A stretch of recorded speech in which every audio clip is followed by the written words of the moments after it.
Bo día a todas e a todos. Pois, nada, estamos aquí comparecendo para presentar máis deporte para Pontevedra. Como xa teño comentado, pouco a pouco vamos recuperando a actividade deportiva, con prudencia, con sentidiño, con moita responsabilidade, pero intentando retornar a esta nova normalidade que nos impón todavía a COVID-19. E hoxe o que vimos a traer aquí é máis piragüismo. Fai pouco presentábamos o Campeonato de España de Piragüismo Maratón e hoxe presentamos a Copa de España de K1, K2, C1, C2, se non me equivoco, sub-23 e senior, non? Perdón, juvenil e senior, non? Que se vai a disputar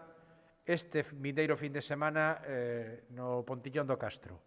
Pero, ademais, nos días anteriores, o xoves e o venres, habrá control selectivo para o Campeonato de Europa e o Campeonato do Mundo juvenil, e iso fai que durante toda esta semana Pontevedra estea chea de padexeiros e padexeiras de todo o Estado. Sabedes que o deporte ten esa dimensión tamén de actividade económica, de reactivación económica,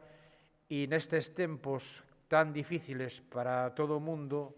tan difíciles para os empresarios e para a hostelería, para a hotelería, para todo o mundo,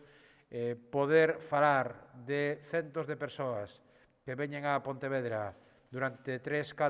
3, 4, 5 días a facer deporte, pois é tamén unha boa noticia desde o punto de vista económico. E fora dese punto de vista, económico, tamén é unha boa noticia desde o punto de vista da actividade deportiva. Ter aquí os mellores padexeiros e padexeiras de España é tanto como decir ter os mellores padexeiros de Europa ou do mundo. En realidade, boa parte deles son galegos, non? Somos unha potencia mundial en piragüismo, pero telos aquí é un honor e tamén é un xeito de potenciar un deporte que en Pontevedra é un deporte estratégico, como é o piragüismo. En Pontevedra, se hai deportes, ademais dos tradicionais, se algún deporte ten unha tradición secular en Pontevedra é o piragüismo. Facer que os nosos rapaces e as nosas rapazas poidan ver e incluso competir cos mellores de España é unha forma de ilusionalos a seguir facendo deporte e facendo, evidentemente, piragüismo. Por lo tanto, a nosa colaboración coa Federación Galega de Piragüismo é unha colaboración fructífera, unha colaboración que sempre aporta probas importantes a Pontevedra, que vamos a manter, evidentemente, ao longo do tempo, porque tamén esa colaboración é estratégica para nós, e dende aquí meu agradecemento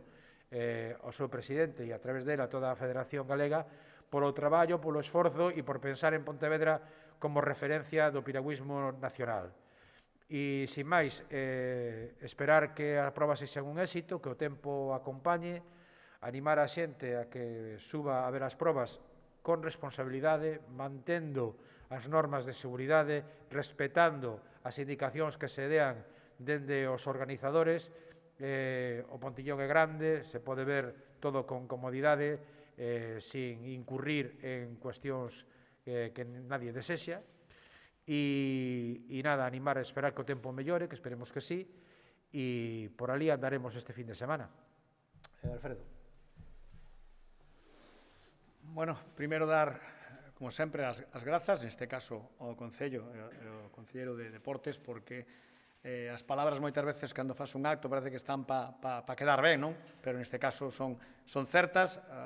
A simbiosis que existe entre a Federación Galega e o Concello de Pontevedra e a Concellería de Deportes para non só atraer actividade deportiva, neste caso de piragüismo a Pontevedra, sino tamén a axuda que lle fai aos nosos propios clubes, non? A Liga Galega, neste caso, perdón, a Liga Española, neste caso de distancias olímpicas, compóñense de 4 eventos nacionais. 2 xa se celebraron, que foron, neste caso, en Sevilla, en Asturias, en Trasona, e a boa nova é que as dúas que quedan para finalizar esa liga, que permite que tamén os nosos clubes podan poñer en competición o maior número de padexeiros, pois concurren as dúas en Pontevedra. Esta que será este próximo fin de semana e teremos en agosto o Gran Campeonato de España, que é un pouco máis longo, que xa son máis días de competición. Tamén, como ben decía o concelleiro, temos neste caso o control selectivo, tamén que se realizará dende os xoves e venres aquí no Pontillón do Castro, onde creemos que asistirán preto dos 150 padexeiros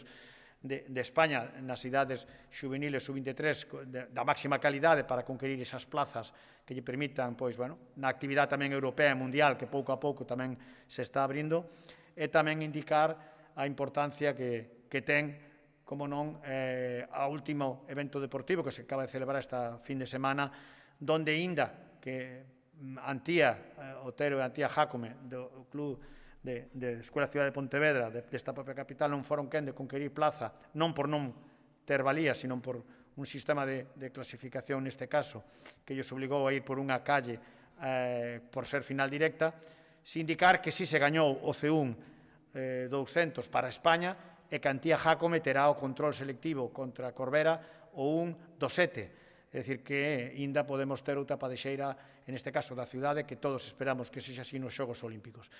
Polo tanto, nada máis dar, neste caso, as grazas ao Concello, dar as grazas á cidade de Pontevedra, que, como ben decía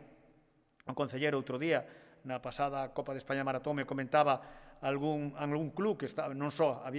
estaban en Pontevedra hospedados, sino na comarca, neste caso era aquí, me parece que en Pollo, que lle dicía ao hostelero que bendito era a presencia do deporte porque levaba meses e meses sin ter ningún ingreso e que, por fin, económicamente o deporte tamén está dándose pulo.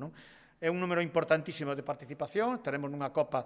que superaremos os 80 clubes de toda España, superaremos os preto de 700 padexeiros en distancias olímpicas, e nada, vamos a esperar que todo sabe ben, parece ser que o tempo, a ver se nos deixa de chover un pouco, que di o concelleiro de Medio Ambiente, que está a cousa fastidiada, pero parece ser que pode que saia sol e que podamos disfrutar dunha grandísima competición na que estarán moitos dos padexeiros que acaban de conquerir plaza por Xogos Olímpicos. Nada máis, moitas gracias.